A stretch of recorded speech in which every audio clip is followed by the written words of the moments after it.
खातेवाटपात Narendra मोदींकडून safe game, Rajnath Singh यांना पुन्हा संरक्षण खातं, अमित शहा गृहमंत्री तर परराष्ट्र खाते जयशंकर यांच्याकडेच,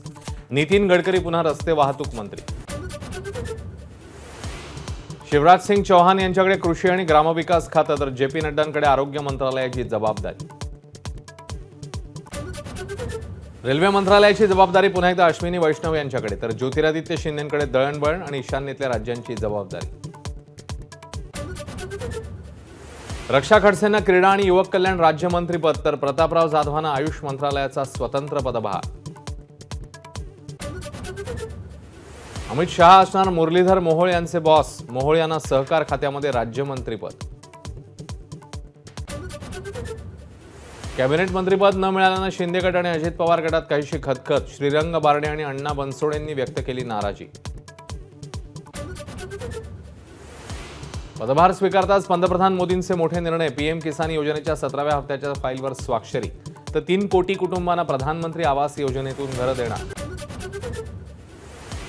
मणिपूरमधली हिंसा थांबवणं गरजेचं, नागपूरमधील भाषणात सरसंघचालक मोहन भागवत यांची मोदी सरकारला सूचना, लोकसभेचे निकाल असे का लागले यामध्ये राष्ट्रीय स्वयंसेवक संघ पडत नाही, सरसंघचालक मोहन भागवतांचं वक्तव्य, प्रक्षोभक विधानांवरून सर्वच पक्षांवर ताशेर,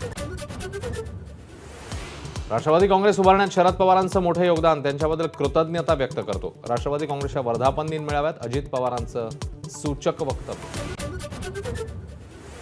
जागा वाटपावरून छगन भुजबळांचा पुन्हा इशारा, जेवढ्या जागा शिंदे गटाला तेवढ्याच आम्हालाही दिल्या पाहिजेत, भुजबळांची मागणी, विधानसभा निवडणुकीत महाविकास आघाडी 180 ते 185 जागा जिंकणार, संजय राऊत यांचा निर्धार, मुंबईकरांसाठी गुड न्यूज, कोस्टल रोडच्या दुसऱ्या बोगद्याचं लोकार्पण, मरीन ड्राईव्ह ते हाजी अलीपर्यंत मुख्यमंत्री आणि दोन्ही उपमुख्यमंत्र्यांची सफर, नीट परीक्षेतील गोंधळाविरोधात देशभरात अखिल भारतीय विद्यार्थी परिषदेची निदर्शनं, निकालाची फेरतपासणी करण्याची विद्यार्थ्यांची मागणी, तर पेपर फुटीची एसआयटी मार्फत चौकशी करा, सर्वोच्च न्यायालयात याचिका, मुंबई क्रिकेट असोसिएशनचे अध्यक्ष अमोल काळे यांचं हृदयविकाराच्या तीव्र झटक्याने निधन, T20 वर्ल्ड कपचे सामने पाहण्यासाठी न्यूयॉर्कमध्ये असताना निधन. एबीपी माझा, उघडा डोळे बघा नीट.